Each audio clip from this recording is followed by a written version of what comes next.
জুলাই বিপ্লবের পর উত্তরের জেলা লালমনিরহাটে জামায়াতের প্রথম সমাবেশ ঘিরে সকাল থেকেই বাড়তে থাকে জনসমাগম। প্রায় দেড় যুগ পর প্রকাশ্য ময়দানে বড় কলেবরে জনসভা হওয়ায় আশেপাশের উপজেলা থেকেও নামে নেতাকর্মীদের ঢল। রাজনৈতিক পট পরিবর্তনের পর নির্বাচন ইস্যুতে অন্তর্বর্তী সরকারকে সময় দেয়া নিয়ে দলটি উদারতা দেখালেও ঘোষণা করে রেখেছে ত্রয়োদশ সংসদ নির্বাচনের দলীয় প্রার্থী। তাই লালমনিরহাটের সমাবেশ ঘিরে জেলার 3টি আসনের প্রার্থী ও তাদের কর্মীদের মধ্যে আমিরের আগমন ঘিরে দেখা যায় ভোটের আমেজ। শনিবার সকালে শুরু হওয়া সমাবেশে 11:30টার দিকে প্রধান অতিথির বক্তব্য শুরু করেন দলটির আমির ডাক্তার শফিকুর রহমান। বলেন, জনগণের বিরুদ্ধে গিয়ে কেউ পার পায় না। বিগত কয়েক মাসে দেশে অস্থিতিশীল পরিস্থিতি সৃষ্টিকারীদের কঠোর সমালোচনাও করেন তিনি। বাংলাদেশের বুকে আমরা চিরতরে ফেসিবাদ নির্মূল করতে চাই, নির্মূল হয়েছে দেখতে চাই।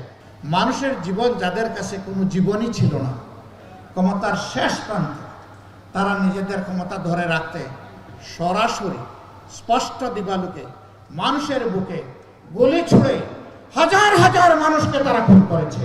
বান্ডেল থাকলে প্রতি সেনমানিতে টাকা বাঁচবে। বিকাশ সেনমানি বান্ডেল কিনে জিতুন প্রতি লেনদেনে।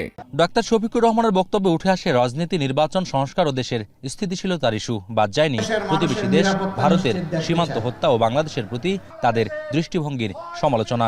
বাংলাদেশ ভালো না থাকলে ভারত ভালো থাকবে কিনা সে হুঁশিয়ারিও দেন জামাতের আমির।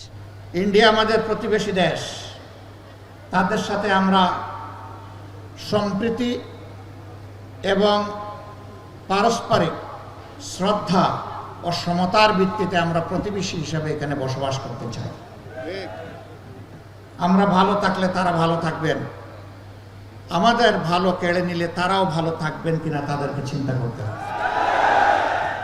এ সময় কারাবন্দী জামায়াত নেতা এটিএম আজহারুল ইসলামের মুক্তির দাবি জানান দলের সর্বোচ্চ নেতা। নির্বাচনের আগে জুলাই বিপ্লবের খুনিদের বিচার নিশ্চিত ও প্রয়োজনীয় রাষ্ট্রীয় সংস্কারে জামায়াতের সহযোগিতার আশ্বাসও দেন ডাক্তার শফিক। যে কোনো নির্বাচনের আগে অবশ্যই দুটি কাজ সম্পন্ন করতে হবে। একটি হচ্ছে খুনিদের বিচার, এ বিচার দৃশ্যমান হতে হবে। আরেকটি হচ্ছে প্রয়োজনীয় সংস্কার। এই দুইটা ছাড়া বাংলাদেশের জনগণ কোনো নির্বাচন মেনে নেবে না।